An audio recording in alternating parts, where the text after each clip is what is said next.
ठीक है। क्वेश्चन 1 भी 12 मार्क्स का है, क्वेश्चन 2 भी 12 मार्क्स का है। क्वेश्चन 3 आना है सर आपके पास वाइवा, क्वेश्चन 4 आपके पास आना है बुक। 3 नंबर इसके हैं और 3 नंबर इसके हैं। 12 12 24, 3 27 और 3 30 हो गए। ये जो क्वेश्चन नंबर 1 12 नंबर का है, ये 12 नंबर का क्वेश्चन डिवाइड है दो पार्ट्स में 7 + 5। अब 7 + 5 कौन सा बेटे? 7 मार्क्स जो हैं आपके उस क्वेश्चन के हैं जो आपने रिटर्न लिखना है प्रैक्टिकल। 7 मार्क्स रिटर्न लिखने के आपके पास हैं, ठीक है।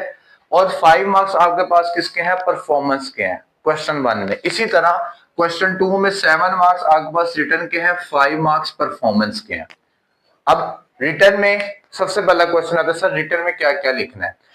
फिजिक्स के अंदर ना नोटबुक बनाते हुए प्रोसीजर लिखते होते हैं, ना आपने प्रैक्टिकल के अंदर प्रोसीजर लिखना होता है। 22 फ्लोर पे जाके आप इंस्ट्रक्शंस को देख सकते हैं, मैं आपको फिर भी एक बीच में दिखा दूंगा इंस्ट्रक्शंस के लिहाज से। 7 नंबर रिटर्न फॉर्मेशन के, रिटर्न एग्जामिनेशन।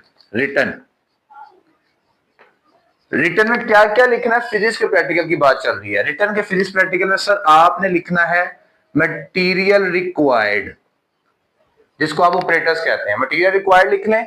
दूसरी चीज आपने लिखनी है मटेरियल रिक्वायर्ड के बाद जो चीज लिखनी है, ऑब्जर्वेशंस एंड कैलकुलेशंस। ये दो चीजें लिखनी है।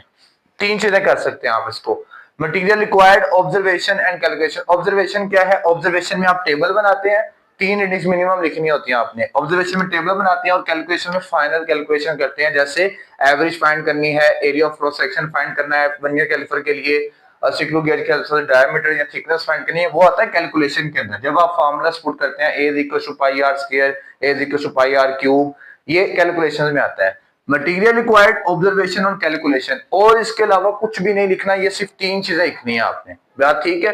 किसी की बुक में कैलकुलेशन की जगह रिजल्ट भी हो सकता है, आप रिजल्ट कह सकते हैं उसको। क्लियर है ना? प्रिकॉशन लिखनी है मुझे, ना प्रोसीजर लिखना है मुझे, ना वादा को क्वेश्चन लिखना, ना उसके अलावा कोई चीजें लिखनी है। हमने सिर्फ रिटर्न में ये 2-3 चीजें लिखनी है बस, और कुछ भी नहीं लिखना। ये 7 मार्क्स